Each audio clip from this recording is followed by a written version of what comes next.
ассалому алайкум дӯстон, хуш омадед ба шабакаи мо. Дар ин навор оиди тозатарин ва муҳимтарин хабарҳо аз ҷаҳони ММА гап мезанем. Лайкро зер кунед, мо бошем оғоз мекунем.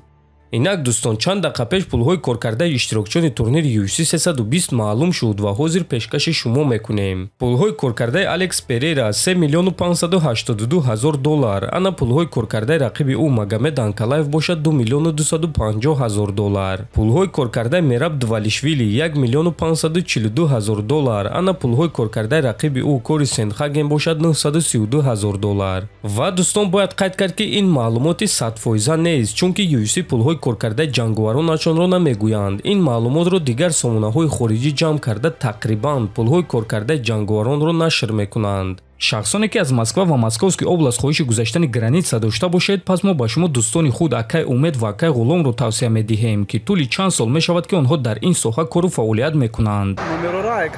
канали паҳлавон куҷа гирифтем, Акай Ғулом, Акай Умеда. Хай беҳтарин даъмати калон ки рафтем. худи ҳозир ба номерҳои дар рӯи экран буда ё ин ки ба ватсапи номерҳои дар рӯи экран буда занг занед ва бо ин дӯстони мо граница гузашта ҳуҷҷатҳои худро хуб кунед.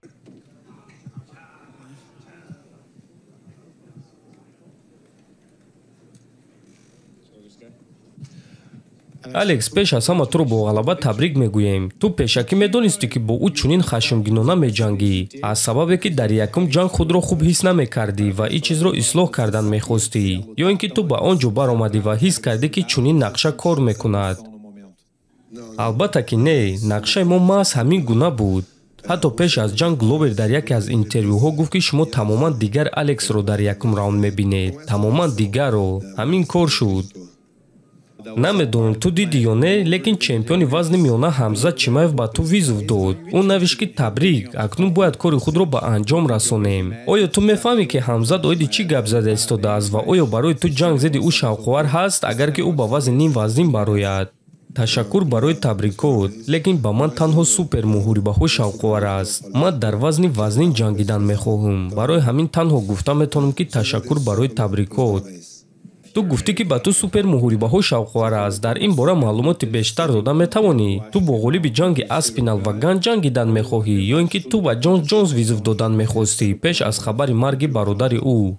Биёед ма дар ин савол як маротиба ҷавоб медиҳам ва ин мавзӯъро маҳкам мекунем аз рӯи эҳтиром нисбати Джонс ва оилаи ӯ.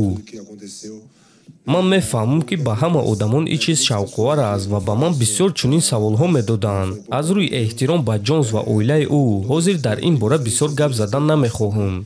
Лекин бале, аз аввал ман мехостам ки муҳориба зидди Джонс дар кохи сафеди Амрико талаб кунам. Лекин баъди хабари марги бародари ӯ ин кори хуб намешуд. Аз ҳамин сабаб ҳозир вақти даркорӣ нест ки дар ин мавзӯъ гап занем.